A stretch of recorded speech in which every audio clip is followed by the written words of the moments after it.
오늘 본문의 다니엘은 급격한 변화의 시대에 살았습니다. 그때 이스라엘의 젊은이들이 바벨론의 포로로 끌려갔습니다. 그래서 그들이 미래에 대해서 가지고 있던 꿈과 계획은 좌절되었습니다. 그들은 그들의 문화를 포기하고 완전히 새로운 문화에 적응해야 했습니다. 어렸을 때부터 받았던 유대 교육은 뒤로 하고 외국 땅에서 새로운 이름, 새로운 언어, 그리고 완전히 새로운 삶의 방식을 취해야 했습니다. 그러므로 다니엘의 이야기는 급변하는 상황 속에서 어떻게 지혜롭게 대처해 나갔는가 하는 이야기입니다. 다니엘은 끊임없는 변화 속에서 살았고 그럴수록 그는 하나님을 전적으로 의지했습니다. 다니엘은 알게 되었습니다. 급변하는 환경에서 살아남는 유일한 방법은 변하지 않는 기초를 가지는 것이고 그 기초는 변화하는 환경 위에 계시는 하나님 안에 있는 것이었습니다. 본문 21절에서 다니엘은 찬송합니다. 그는 때와 계절을 바꾸시며, 그래서 우리는 자연의 좋은 변화를 보게 됩니다. 또 다니엘은 왕들을 폐하시고 왕들을 세우시며 하고 말씀합니다. 하나님이 왕들을 몰아내시고 또 왕들을 세우심으로 우리는 정부의 좋은 변화를 볼 수 있습니다. 다니엘은 또 하나님이 지혜자에게 지혜를 주시고 총명한 자에게 지식을 주신다고 말씀합니다. 그래서 우리는 개인의 좋은 변화를 봅니다. 변화는 하나님의 계획의 일부입니다. 왜냐하면 오직 변화를 통해서만 자연과 정부와 개인이 그들의 모든 잠재력을 성취할 수 있기 때문입니다. 모든 진보는 변화를 통해 이루어집니다. 다니엘은 변화되는 상황 속에서 위기를 만나게 되었습니다. 그러나 그때 변치 않는 하나님을 의지했습니다.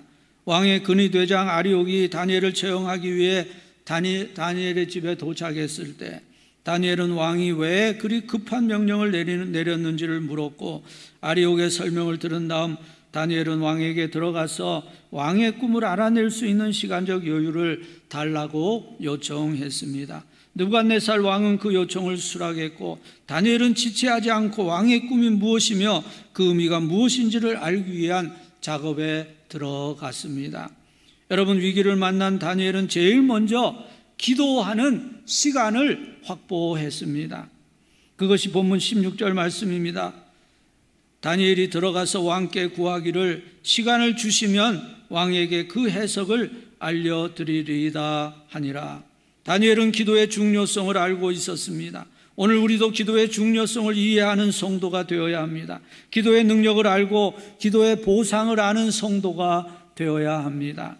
기도하면 하나님이 응답하시고 하나님이 사태를 변화시키시고 문제가 해결된다는 사실을 아는 성도가 기도하는 일에 열심을 낼 것입니다. 다니엘이 한 첫 번째 일은 기도하는 시간을 확보한 것입니다. 둘째로 다니엘은 기도할 사람들을 모았습니다. 기도의 동력자들을 모았습니다. 믿음의 사람들이 연합해서 드리는 기도가 한 사람의 기도보다 훨씬 강하다는 것을 아는 다니엘은 기도하는 친구들을 불러서 자기와 합심해서 간절한 기도를 드리게 했고 그때 자비로우신 하나님은 기쁨으로 하늘의 계시를 열어 보여주셨습니다. 여러분, 여러분에게 하나님의 특별하신 도움이 필요할 때 여러분과 함께 기도해 줄 기도의 동력자들이 있습니까? 여러분에게 기적적인 하나님의 은혜가 필요할 때 여러분은 누구에게 달려가겠습니까? 여러분은 누구를 여러분의 기도의 동력자로 정할 것입니까? 그리고 셋째로는 다니엘은 한밤중에 기도하는 기도의 대가를 치렀습니다. 다니엘서 2장 19절 말씀입니다. 함께 읽으십니다. 시작. 이에 이 은밀한 것이 밤의 환상으로 다니엘에게 나타나 보이매 다니엘이 하늘에 계신 하나님을 찬송하니라. 우리가 하나님의 능력을 체험하기 원한다면 우리는 하나님께로 가까이 나아가야 합니다. 한밤이나 한낮이나 새벽이나 조용한 시간, 조용한 곳에서 하나님을 만나야 합니다. 여러분, 우리 교회는 지금 기도 연대를 준비하고 있습니다. 기도연대는 우리 교회 모든 성도들이 각자 10가지의 기도 제목을 정해서 다니엘처럼 매일 3번 기도를 드리고 일주일에 한 번은 4명이 기도의 동력자가 되어서 카톡이나 줌으로 서로를 위해 기도하고 한 달에 한 번은 교회에 와서 성전 기도를 드리는 것입니다. 여러분, 우리에게는 가장 귀한 기도의 동력자가 있습니다. 그분은 성령님이십니다.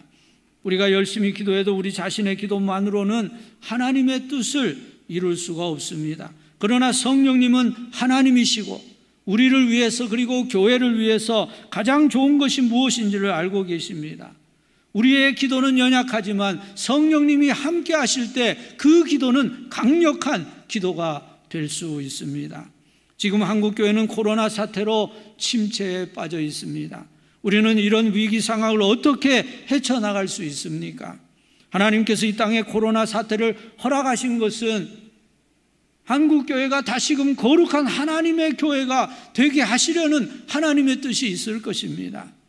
다니엘은 기도하는 시간을 확보했습니다. 다니엘은 기도의 동력자를 찾았습니다. 다니엘은 전심으로 하나님께 기도하는 대가를 치렀습니다. 그리고 다니엘은 하나님이 응답하실 때 하나님께 찬송하며 감사를 드렸습니다. 오늘 우리도 하나님의 은혜로 다니엘처럼 기도하는 성도가 되고 다니엘처럼 기도의 동력자를 가진 성도가 되고 기도의 응답을 받고 하나님께 영광을 돌려드리는 은혜가 우리 모두와 함께 하시기를 주님의 이름으로 축복합니다.